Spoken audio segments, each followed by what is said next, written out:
C'est mon histoire, le rendez-vous iconique du magazine Elle. Les lectrices racontent leurs aventures les plus folles et les plus émouvantes. Comment la vie sexuelle de mes voisins a réveillé la mienne.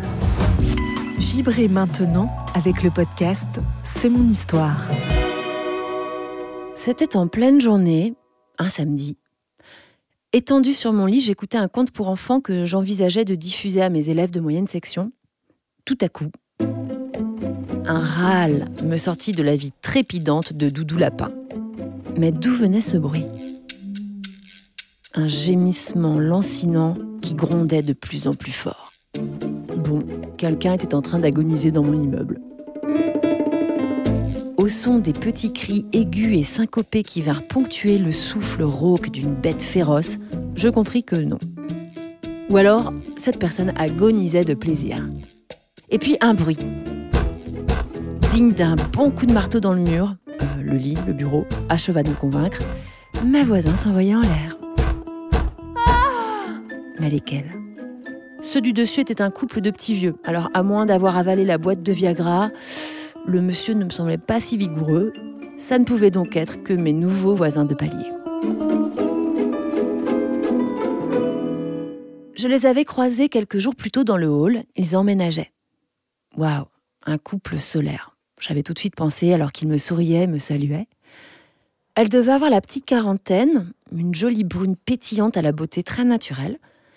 Lui était légèrement plus âgé, un genre de Jude Law à la barbe poivre et sel et aux mains massives. Même avec les bras chargés de cartons et de plantes d'intérieur, ils étaient beaux et semblaient en harmonie, c'en était presque énervant. À ce moment-là, j'étais loin d'imaginer qu'ils allaient me montrer bien plus que ce bonheur insolent. On aurait dit que j'étais dans la pièce avec eux, au milieu de leur galipette rugissante. J'approchais mon oreille du mur pour être sûre que ce joyeux tintamarre coïtal venait bien de leur côté. Oh là, malheureuse! Une litanie de mots crus.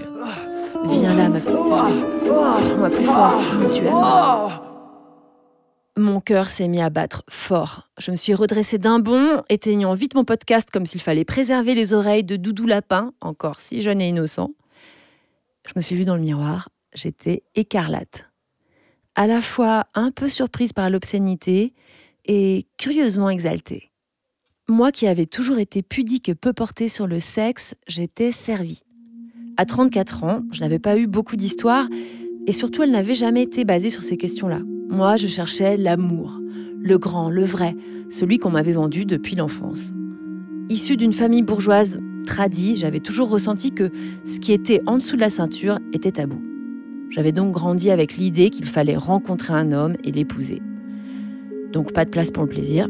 Chez moi, le sexe, c'était une affaire sérieuse. Et progressivement, s'est installée une culpabilité inconsciente dès que je faisais l'amour, comme si c'était mal. Alors forcément, avec les hommes, je manquais de légèreté sur le sujet.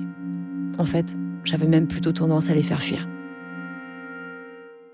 Mes amis s'arrachaient les cheveux pour tenter de m'inculquer le bonheur, la joie de la sensualité, sans penser à l'après, ni au plan de table du mariage, mais sans succès. Pour écouter la suite de cette histoire, vous devez être abonné à Elle. Nous vous proposons une offre 100% numérique ou une offre avec votre magazine livré chez vous chaque semaine. Faites votre choix sur la page elle.fr/abonnement.